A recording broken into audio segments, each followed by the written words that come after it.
بسم اللہ الرحمن الرحیم۔ السلام علیکم، میرا نام شاہد حامد عوان ایڈوکیٹ ہے اور میں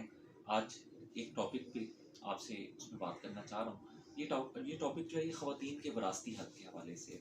ہم بیسیکلی ایک اسلامی ملک میں رہتے ہیں اور بینگ اے مسلم جو ہے اسلام فوکس کرتا ہے کہ خواتین کو وراثت کے اندر حق دیا جائے، لیکن شاید ہم بہت لمبا عرصہ جو ہے وہ دیگر مذاہب کے لوگوں کے ساتھ رہے ہیں، اسپیشلی ہندو مذہب کے لوگ ہیں، تو اس میں ہم سے یہ وراثت کا حق جو ہے یہ اکثر ہماری اب دور اس میں چلا گیا، اور جہیز وغیرہ اور اس طرح کی رسومات جو ہیں یہ زیادہ ڈومیننٹ ہو گئی ہیں، جبکہ ضرورت اس بات کی ہے کہ ہم اسلامک جو اس میں ٹیچنگز ہیں ان کو فالو کریں اور خواتین کو وراثت میں ان کا حق دیں، بجائے اس کے کہ جہیز اور اس طرح کی جو غیر اسلامی رسومات ہیں ان کو جو ہے وہ پروان چڑھائیں۔ تو اب اگر ہم اس میں پاکستان پینل کوڈ کو بھی دیکھتے ہیں تو یہ اب ایک پینل اوفینس بھی ہے، یہ 498A جو ہے نا جی پاکستان پینل کوڈ کا تعزیرات پاکستان کی جو دفعہ ہے، یہ اس میں جو ڈسیٹفل مینز اگر یوز کیے جاتے ہیں، کچھ شاطرانہ چالیں اگر استعمال کی جاتی ہیں خواتین کو ان کی وراثت سے محروم کرنے کے لیے، تو 498 کیا کہتا ہے کہ ایسے ڈسیٹفل مینز یوز کرنے کے لیے جو ہے وہ 10 سال تک سزا دی جا سکتی ہے، اور اس میں کم از کم سزا جو ہے وہ 5 سال ہے،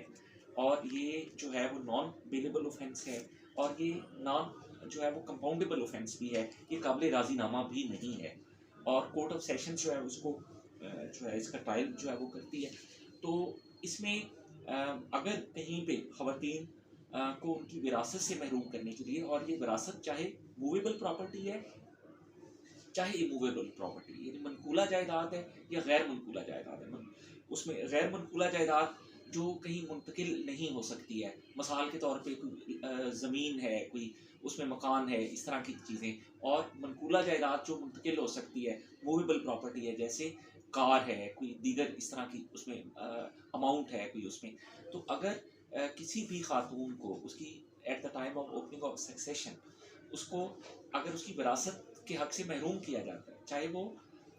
اس میں منقولہ جائیداد ہے چاہے غیر منقولہ جائیداد ہے، اس کے لیے ڈسیٹفل مینز یوز کیے جاتے ہیں، تو وہ under section 498A Pakistan panel court of session سے رجوع کر سکتی ہے، اور کورٹ آف سیشن اس کو ثابت ہونے پہ 10 سال تک جو ہے وہ سزا دے سکتی ہے، کم از کم 5 سال تک جو ہے وہ اس میں کم از کم سزا 5 سال ہے، اور اس میں 10 لاکھ روپے تک جرمانہ بھی ہو سکتا ہے، یا یہ دونوں سزائیں یعنی جرمانہ اور سزا دونوں بھی اس میں دی جا سکتی ہیں۔ تو یہ اس میں ایک معلومات تھی جو میں چاہ رہا تھا کہ میں اس میں شیئر کروں، تاکہ خواتین کو اگر کہیں پہ ان کا کوئی وراثتی حق جو ہے اسے ڈپرائیو کیا جا رہا ہے تو وہ اس قانون کے تحت ان کی داد رسی ہو سکے۔ بہت شکریہ آپ کا۔ السلام علیکم۔